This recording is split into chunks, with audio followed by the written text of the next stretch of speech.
of your faces on the call from so many of our partners. I'm Gillian Cohen-Lee from the Partnerships team, and this morning I'm on the lands of the Wiradjuri Nation in Mudgee, New South Wales. And I'd like to start by acknowledging the traditional owners of these lands and pay my respects to all Indigenous communities across Australia, including the lands that you are on today. I'd like to pay my respects to the leaders of these lands, past, present and emerging, and thank them for their custodianship over many thousands of years. So to give you some background, we wanted to host this webinar today to share some of the grants and the insights from the Strengthening Rural Communities, or SRC program. We regularly have these presentations internally, and we're keen to ensure that we were sharing the many great stories and insights with our broader community. So thank you again for being here today. We've got several of our team here to talk to you today, dialing in from various parts of Australia. We have Dee Cavalier, our Place Programs Coordinator, in the driving seat. Thank you, Dee. We've got our program managers, April Merrick, Carly Whelan and Katrina Beattie, in place of Jill Carina, who unfortunately couldn't be with us today. We've got our partnerships team, Sarah, Matthew, Carolyn Monkton and myself. And from a housekeeping perspective, as you may have noticed, we are recording this meeting so that we can share the content afterwards. If you have any questions along the way, please feel free to put them in the chat and we will address these at the end. So next slide, please, Dee. So at FRRR, our focus is connecting goodwill with good purpose for the vitality of remote, rural and regional Australia. What this means is that FRRR believes that targeted philanthropic investment from foundations, corporates and individuals like yourselves and collaboration will build more vibrant, sustainable and adaptive remote, rural and regional communities, and therefore a more equitable and prosperous Australia as a whole. You may or may not know that FRRR's work is delivered through three key lenses: place, people, and disaster resilience and climate solutions. In our place programs, FRRR seeks to improve equity of access to services and social and physical infrastructure. Initiatives within our people pillar target improving the capability, capacity and well-being of our remote, rural and regional communities in order to leave them with lasting skills such as attracting volunteers and funding and leading teams and projects.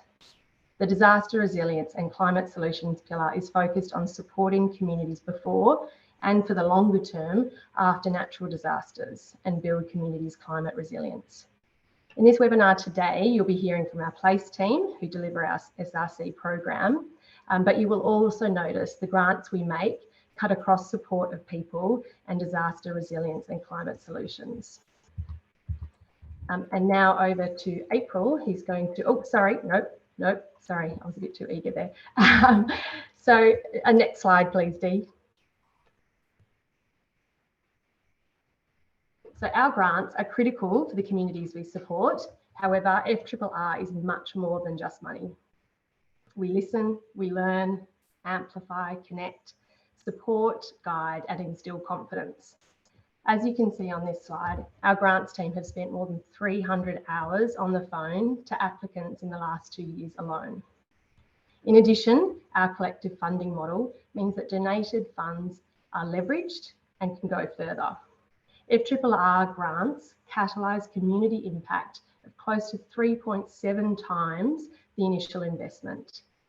For instance, the average request to FRRR's Small Grants program in the last 3 years was 7,900 and a total average project cost, including inclined contribution, was over 29,000.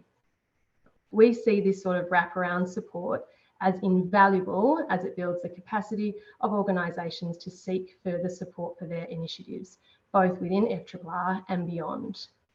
You'll see in the projects that are profiled within this webinar that SRC grants are given to organisations who are of different sizes, from different regions, and all responding to the differing context of their communities.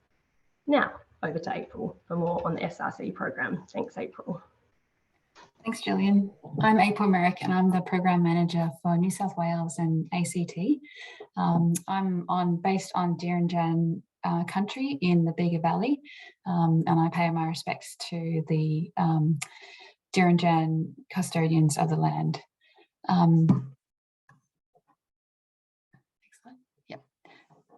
I'm just going to talk a bit about the projects that we received so far in 2022.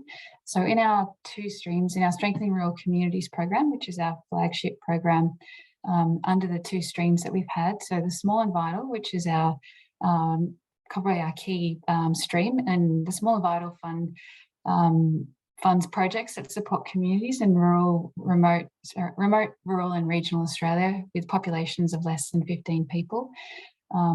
We are seeing a number of applications come through. We've already had 523 applications to this program so far, which we're requesting 6.2 million, and we've been able to support just over half of those applications with our support from our donors.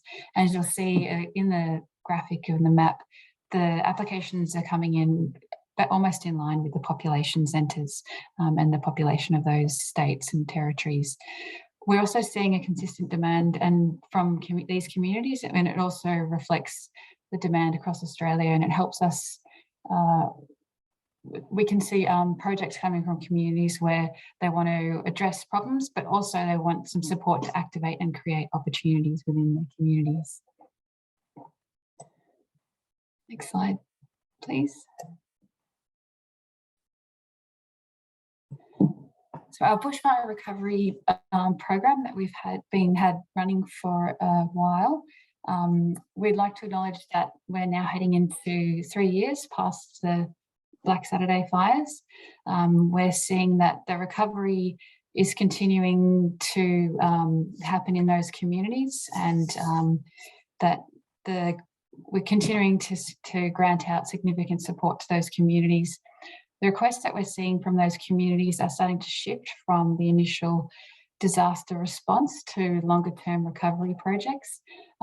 Initially, we saw lots of projects about infrastructure or rebuilding or just connecting those communities, but now we're seeing that requests from those communities change a bit, and now then we're seeing applications from communities who need more support with to build community programs, some support for coordinators in some of those community groups who are volunteering in many things and are starting to achieve a bit of burnout. So, but there's still demand, and those communities still need us to be there. And we acknowledge that with the support from the donors and your understanding of the way that we want to grant, or we want to keep that funding going for the long term, because disaster recovery isn't just a short time for turnaround time, it takes a while. So we acknowledge the support that we can keep granting into those communities for a number of years. So our bushfire recovery program has now evolved into the Prepare and Recover stream. So under this Prepare and Recover stream, we're able to include other, well, unfortunately, we're going to have to include other disasters that we need to support, so including flood. And as you can see, that there's flooding issues happening across Australia and definitely in New South Wales at the moment, which is we really need to support those communities. And we acknowledge that anytime that donors would like to support the disaster, we're able to place this disaster program. The Prepare and Recover allows us to place these incidences under that program. Next slide. So being the program manager for New South Wales, I have had the privilege to talk to and meet community groups across New South Wales and hear what is happening in their communities and hear some of the opportunities they have that we can support. In New South Wales, unfortunately, we're seeing a number of disasters, and some of those communities are experiencing multiple disasters. And when that occurs, whenever they try to recover, the recovery can be hindered by another disaster coming in and sort of really hitting their resilience, and communities have really only so much resilience. But we're also seeing a lot of amazing community responses to all of the disasters that are happening in those areas, and we are privileged to see some of the innovative projects that they have to help their communities. Also, COVID, we're seeing a broad impact from COVID. Those are sort of coming out in applications that we're seeing for mental health support for all ages. There are also applications for communities to reconnect. We're seeing a lot of communities wanting to restart events and festivals just to really bring pride and joy back into their communities. Another thing that's really clear that we're hearing is that community organisations post-COVID are experiencing increased demands on their services. Some community groups are actually having an increase of almost double of their services, and they still have the same number of staff. So we're seeing a lot of projects where applicants are asking for funding to pay for some of their staff who would have actually been, or even pay for some of volunteer roles, because it's difficult to attract volunteers when you've got a huge demand on your service. I was also privileged to go out and visit communities in Central West New South Wales and the Hunter region, and to hear what they were facing. And I was able to hear some fantastic stories about in a community group in Dubbo who responded to the impacts of First Nations peoples through the COVID lockdowns, and just the things that they were able to do with such little money and with such heart. It's really, really privileged to support those groups. Next slide. So I'm just going to present two projects that really we thought were really great initiatives. So this one is from Short Track Recovery. So they're an organisation which support youth in the mid-coast New South Wales out of Nambucca and other towns. So they can see, this organisation saw the challenge that they were facing in their area with disengaged youth who were struggling with mental health, but also they had a high level of youth unemployment. There's also a local solution was sort of provided, and we saw a lot of great support through letters of support from this community, where the support services of the Rural Fire Service and the SCS were looking for more volunteers, and they thought that it would be a great idea to support this youth with having a helping them to gain qualifications through training, so chainsaw courses, fencing courses, to receive qualifications in welding, so that they would have the skills that they could then use for future employment, but also it could provide them with the opportunity to understand and experience what it is to be, to volunteer and to support those communities. Next project. And this is a project as well which was focusing on youth mental health. It was a small project that had a really great outcome and a great benefit. This project was aimed at young people who were disengaged, but also were didn't want to go through other forms of support, mental health support. So this project used evidence-based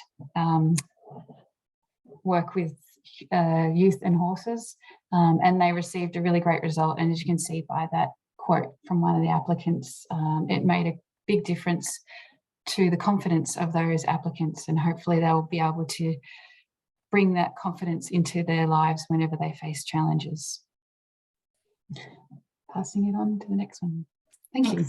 Thanks, April. I'm Carly Whelan. I'm the Grants Program Manager for Victoria, and at present I'm the Acting Grants Program Manager for South Australia and Tasmania. So I'll be presenting these southern states. So in terms of insights, my grants officer and the other grants officers and our program managers have lots of communication and connection with community groups across Australia. So in terms of what's happening in these states, food security comes up again and again as projects that need support through FRRR. So this might be expanding or starting community food gardens, as well as upgrades to kitchen facilities in neighbourhood houses and community houses. So this is really important in terms of growing the food for both participants, as well as distributing these to vulnerable community members. But also it provides really important skill development opportunities, such as propagating seeds and learning how to cook healthy meals. And we also see that these are very important places for creating places for connection for isolated and vulnerable people. We also see lots of arts and creative projects coming through to support community connectedness and recovery in good times and bad times. So this might be mosaic projects, equipment for community groups. We have storytelling projects in schools, as well as the larger silo arts projects, just to name a few. There's very consistent demand in every round for infrastructure projects to improve community halls. We know that these are really important hubs for communities. So we're asked for small amounts of money and large amounts of money to do painting inside and outside, new toilets, accessibility ramps, anything to make these halls fit for purpose and accessible. We have projects to support skills and job readiness. And this image that's on the screen is a car that FRRR supported through a grant for a learner driver program in the Maroola Shire in Victoria. So this is to get the young people their license, to help them get the hours up and the skills. But actually, more importantly, it's really important in places with limited public transport. They need their license to access further education and employment. So that's a really great example of how a small grant can go a long way to help vulnerable people. We've also noticed, as April said, across Australia and also in South Australia, Tas and Victoria, that there's lots of fatigue and exhaustion in our volunteers and struggling to recruit volunteers. But we actually also see the incredible commitment and passion that shines through in these volunteers, and we see these in the applications, the projects they deliver, and in our conversations with them. So we're continually impressed by how much these volunteers do and how much money, how the funds that we deliver can really support their projects. I'll talk about some of the outreach I've done. I've been very privileged to partner with Wardungan. I've been invited along to go on country with Wardungan, which is a Melbourne-based Aboriginal community controlled organisation who works across Victoria, connecting the echoes with philanthropy money, with mentors, with pro bono support. So it's been a really amazing journey that I've been privileged to go along with. This photo shows a visit that we went on to Gunai-Kurnai country in Lakes Entrance and East Gippsland in the east of Victoria. So we were able to meet up with quite a number of ACOs, and that enabled FRRR to learn more, to listen to what's happening, their successes and their challenges, and also offer our advice and how FRRR can partner with these groups to actually help them achieve their goals and to address issues in their communities. So really great to be able to develop these stronger relationships, really genuine partnerships, and actually walking alongside these groups. So that's happening, that's continuing to happen. So that leads me to the one of my project highlights in Victoria. So the Baringi Gadjin Land Council, they're the trustee for native title rights for the Watchabaluk peoples of northwestern Victoria. So we had a larger grant that was available to this group of 25,000 in 2021, and that was enabled them to really boost their educational resources and to get a facilitator in to train their teachers so they can actually provide more education to both the native, to the traditional people, as well as to the visitors to the area. So the Dalki Garinga Arboretum actually means good growing in language. And this is a really important cultural home and economic base for the traditional owners. So this grant went a long way to supporting those on-country activities, strengthening connection to community, and also helping with that the economic aspect of the whale nursery that they've taken on. So I'll move on to South Australia. So I've had the privilege to look over South Australia for the last couple of months. So 2 projects that have been really inspiring. One is the Goolwa Surf Life Saving Club. That's about 80 kilometres south of Adelaide. So they've got $10,000 to purchase some really essential life-saving equipment, such as the portable handheld radios and inflatable raft boats. So things that make a big difference in the capacity of the volunteers and also the efficiencies of the rescues. So this is particularly important given that they have guard over 20 kilometres of quite treacherous coastline there. So that was a really great project we supported. And then moving to the Peterborough History Group. So they're in a very, very disadvantaged community about 3 hours north of Adelaide. Their building was uninhabitable, was unsafe due to the electrics. So a $10,000 grant from SRC was able to get the place rewired, improve the lighting, and actually increase the happiness of all of the volunteers because they could work again in their space, and also open it back up to school groups and visitors. So that's a really lovely project. I'll move on to April, who had the very lovely trip down to Tasmania earlier this year. Thanks, Carly. Yes, I was able to join the Tasmanian Community Foundation who hosted me for a visit around Tasmania, where we're able to hold up to 6 grant workshops across northern Tasmania and northwest Tasmania.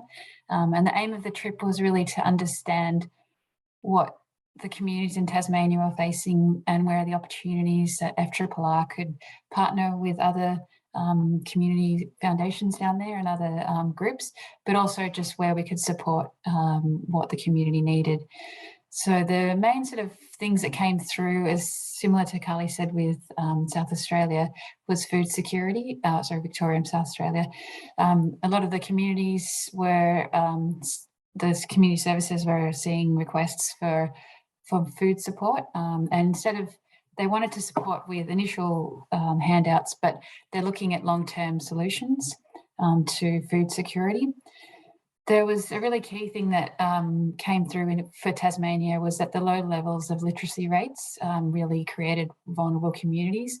So there was a lot of community members who weren't able to participate in employment because they didn't have the literacy ability to get their licence, and that really caused a lot of issues. There's a really great connection of neighbourhood houses in Tasmania and also men's sheds, so they all have their own different focus. And with Tasmania, it was really strong that each community really has their own local issues, and it's really important to sort of understand that even though one thing's working in one community, it may not work in another community. I'll pass on to Katrina. Oh, sorry, back to Carly. I'll just do a quick highlight. Following on from April with the food security, this is a really lovely example of how FRRR funding can support food security, as well as importantly with employment opportunities, as well as improving the health and wellbeing of communities. So Geefston is located south of Hobart. They've got a social enterprise which is called Scrubby Hill Farm, and it's a 2-acre site. So we were able to support them through the $10,000 grant with some signage, hot water for safe hand washing and food handling, as well as some irrigation. And that's made a really big difference to how that functions as a social enterprise and supporting vulnerable community members. So that's a really lovely project, and I will hand over to Katrina. Good afternoon, morning all. I've recently joined FRC in the Place team. I'm based up in North Queensland. I'd like to start by acknowledging the Irraganji people whose country I'm on today and their elders past, present and future. I'd also like to acknowledge my own Darug elders, who are the traditional custodians of the area now referred to as Western Sydney and Blue Mountains. And I'd also like to acknowledge any other First Nations peoples that are joining us today. For insights for Queensland, WA and NT, We're noticing that in Queensland and in WA, we're getting a lot of infrastructure and equipment applications. This is for a mix of things like disaster preparedness, as well as general everyday business improvements, disability access, upgrades, etc. While in the Northern Territory, we're seeing increased requests for peoples to build their capacity and their skills. Also, we're noticing that about half of the applications that are coming through to support First Nations peoples in these states are actually directly going to First Nations organisations as well. So whereas in NT, it's a slightly higher percentage, with about 75% of Indigenous organisations directly delivering projects for First Nations peoples. The non-Indigenous organisations are still actually focusing on projects that are supporting Indigenous self-determination or Indigenous leadership, even though they're working in that strong partnership. We have a trip to Northern Territory coming up in over the next couple of weeks, and the intention of that is to actually reach out to the communities and hear a bit more about what their local priorities are, as well as what the impacts of COVID have been for them in those remote spaces, and also how we might be able to assist them with applying for the SRC grants in a bit more detail. So we'll be going to Darwin, Catherine, Alice Springs and Santa Teresa to meet with a variety of different groups.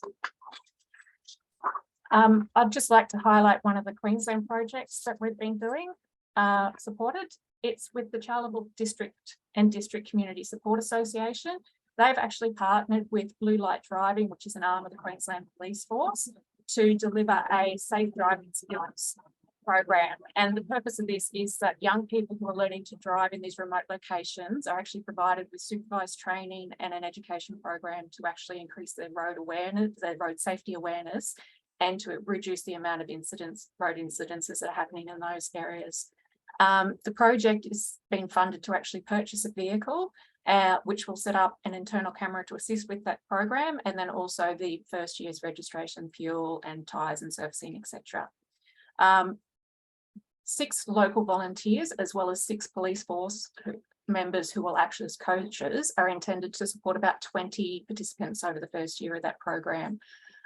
So this project's not only going to help with that road safety, it's also going to build trust and respect between the police, the volunteers and the youth, as well as Carly mentioned from one of her projects, in providing more opportunity for youth to connect with employment opportunities, as well as access education.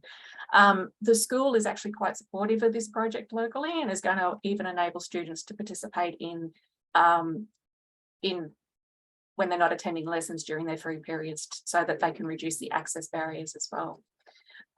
This program's been successful in other areas in Queensland, and so this is the rollout for Charleville. For the Northern Territory, there's a remote community called Remington, which is about 560 kilometres east of Darwin. Bulla Bulla Arts has received the funding there to deliver their Moiety Murals project. This was intended to bring together the older and the younger generation to commemorate their culture, and also to transfer the knowledge and this cultural knowledge between the generations. So they had a new cyclone centre built there a few years back in response to a cyclone that had hit the community. It was quite bland and uninviting. So they put these murals 3 metres by 5 metres on the outside of the building that depict the 2 moieties, and these are central to the cultural system for the community, basis for the totems, stone lines, storylines, etc. So the project allowed 21 Bulla artists to be funded to work alongside 20 group youth during the school holidays to deliver this project. And the youth have had been able to create a better understanding of their culture, and the broader community has also got this greater sense of pride in their culture. The Bulla Arts has reported that they're actually finding people are bringing up the kids to the murals to start transferring that skills and the knowledge onto the next generation. So Bulla Arts is very keen to support not only the artistic practices of the community, but also the education, social opportunities, career pathways. So this is one of those ones that is all incumbency, and you can see from the quotes there that the community is right behind it. In WA, the FRRR Aboriginal Corporation has received $10,000 for their youth astronomy project. This is funded through the Small Data grants as well. What this is intended to do is to encourage Indigenous youth through the application of astronomy to increase leadership skills and also appreciation in their own culture. So the corporation is going to hold 3 camps throughout 2022 over the Noongar seasons that will align with the Noongar seasons, and connect elders as mentors with the youth while they're on the camps. So they're going to connect not only cultural knowledge, but they're going to bring that in to align with scientific knowledge and also astronomy and stargazing. So those dual knowledge systems. The camp's going to take place in the Yaleli Media Crater, which is in the Perth Basin, and it's been also supported by Astrotourism WA, who are going to provide training to the project, as well as some additional support they've got from the Noongar Charity Trust. So we're contributing to the 2022 camps, and then also the purchase of the telescope, which they're hoping to use in future camps. Their long-term goal of this overall project is that they might actually be able to get into astrology tourism and create a new employment pathway for the community. So in addition, obviously, to learning that immediate knowledge, there's intended to have long-term social benefits about re-engaging youth in education and employment pathways.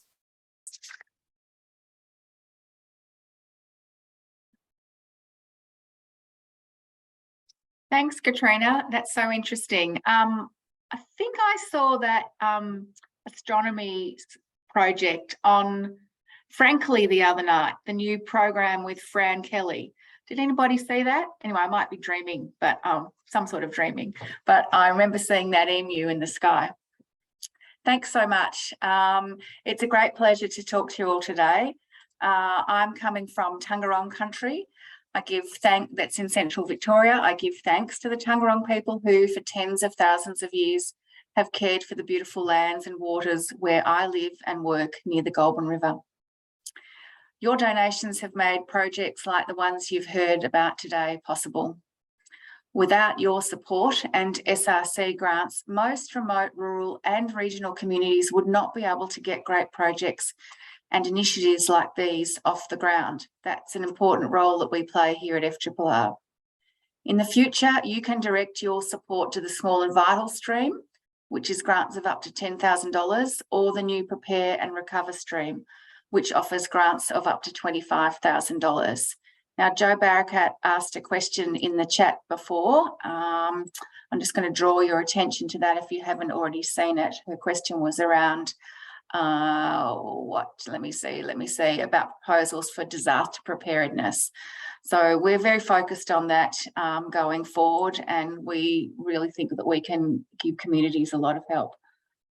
These grants will aid communities recovering from natural disasters, but perhaps most importantly, will build preparedness for what may come, or in some locations is likely to come. So remember April's map of New South Wales with floods this week. It's going to keep on occurring.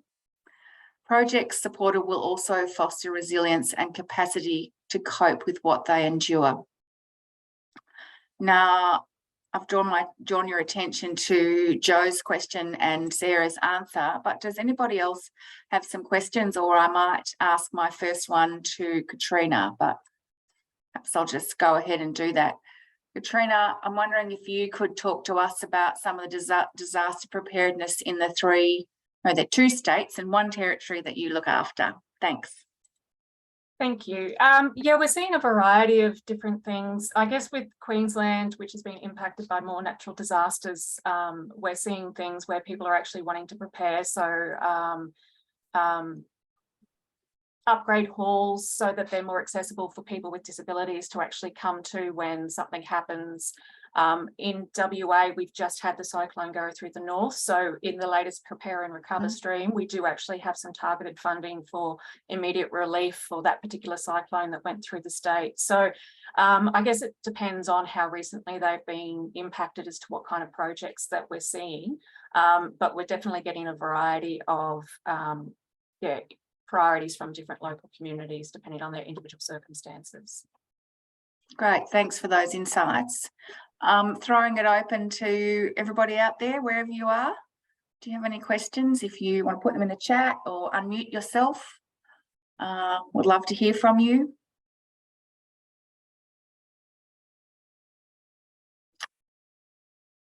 All silent, all going, all sold? Can you? Well, I know that from my perspective, living in a community of about 1,000 people, some of the small and vital grants are really just so important. We're trying to develop one of our old redevelop one of our old buildings, and we're just applying not to SRC but to the local Bendigo Bank to ensure that we have good accessibility options and at the little hall. So there's such a range that SRC can fund. It's terrific. Somebody saying it's Jo Barrackett here. I don't want to dominate proceedings, but in the absence of people asking questions. Thanks, Jo. I'm just wondering if you've got any sort of broader reflections across the program managers about the burnout. Obviously, the volunteer burnout's a fairly obvious thing in the face of multiple disasters, but are you seeing organisations reporting it affecting particular groups or, you know, driving particular issues? I was at an event last week and I was really struck by a statistic that Emma Dawson from Per Capita provided, which was that the unpaid care economy in this country, which includes volunteering, I think, but is not just about volunteering, it's all the work we do at home, is worth 50% of GDP. So there's a massive, I mean, you know, my heart's here as well. It's a massive heart problem, but it's also a massive economic problem if we've got burnout across huge swathes of the country. So I'm just wondering if you've got any reflections about any of the granularity of that. Yeah, I'm going to ask April to respond to that because she's also been managing a grants program on behalf of Resilience New South Wales. So April, wherever you are, do you want to handle that one? Yes, sure. Thanks, Jo. Yes, definitely. Probably the main issue is the demographic of volunteers in most of Australia and definitely in remote, rural and regional Australia are probably over 60. And during COVID, a lot of that demographic decided to pull back from their volunteering because of the, you know, I guess the threat of COVID and looking after their health. And they haven't, a number of those have come back to volunteering at nowhere near the level that were volunteering initially. So there's the loss of volunteers, but also it's really difficult to attract volunteers, especially younger generations, because, you know, as you mentioned, there's increased work that demographic need to do. We're seeing that groups that I get every time I go to a community, no matter where I go, and even in my own community, they always ask me, how do we get the younger people to volunteer? And I've been to a couple of sessions where we've done, you know, tried to work out how do we, you know, processes and different plans on how to do it, but it's not translating. Younger people have got a lot of other things they have to deal with. So there's just that whole issue, and I don't think anyone's got a solution for it at the moment. Thanks, April. I'm also wondering whether the shift of everyone to the sea change from cities during lockdowns, which was particularly evident in Victoria, whether that change to the demographics, particularly in regional communities, is going to be positive or negative or both around volunteering and civic participation, but I guess we don't know the answer to that yet.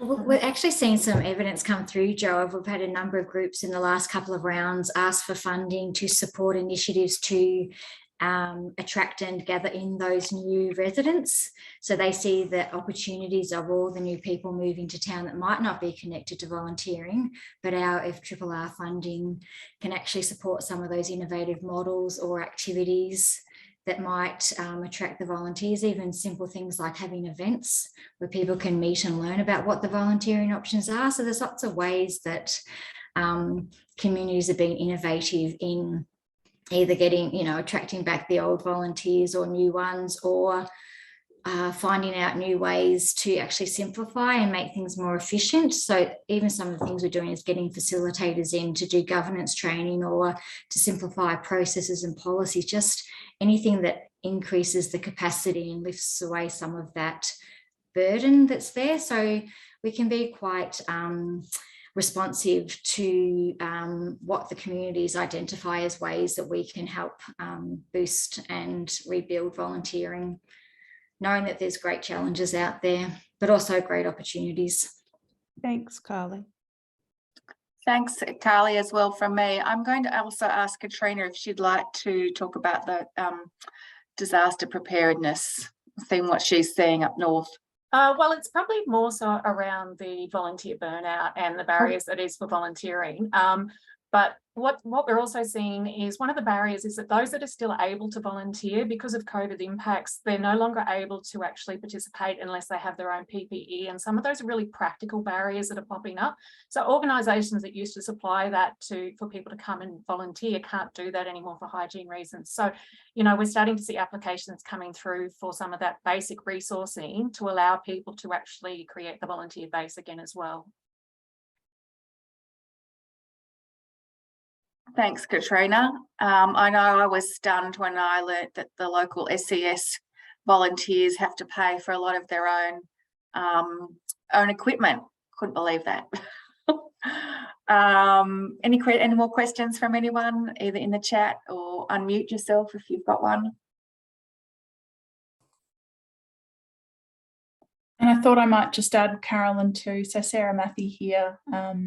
In addition to the SRC grants that we're making that enable communities to ask for exactly the project that they have in mind to respond to their challenges, we're also working with a number of communities in New South Wales in particular around community capacity building, and that's really focused in that people stream of work that we talked about earlier. So really responding to that volunteer burnout, Joe, and also all of the challenges that increasingly our volunteers are facing as there are disruptions, but also and natural disasters, but also disruptions of different forms. So the Investing in Rural Community Futures program is a program that we're running in a number of communities in New South Wales that really seeks to bring community organisations together so that collectively they can identify opportunities to build their capacity and then fund initiatives that they have identified through their own roadmap. And we're seeing great outcomes from that in terms of being able to whether it's funding shared services across not-for-profits so that they've got additional support, or funding a grant writer as an example, or even funding community hubs for each of those organisations to be operating within. So a range of different initiatives, but very particularly focused on strengthening community capacity so that each of those organisations are stronger when supporting their communities. Thanks, Sarah. Anything else from anyone? All right, well, we're nicely ahead of time, so we might give you a bit more of your lunch hour back. I'll just finish off. As you know and have seen today, FRRR's Strengthening Rural Communities program funds an absolutely incredible array of community-led initiatives, thanks to the generous support of donors like yourselves.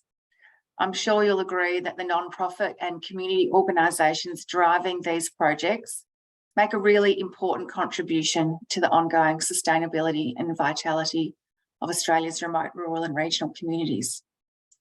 Of course, there are still many communities facing ongoing socioeconomic or natural disaster-related challenges and needing our support. So on behalf of these communities, we thank you for caring. We look forward to continuing to work with many of you. And please get in touch anytime with the partnerships team, with Gillian, who you met at the beginning, and Sarah or myself, if you have any questions or would like to discuss the SRC program, or we can put you in touch with the program managers for more detail. Thank you for joining us today for this online event. We would much rather see you in person, so hopefully next time. Enjoy the rest of your day. Thanks again.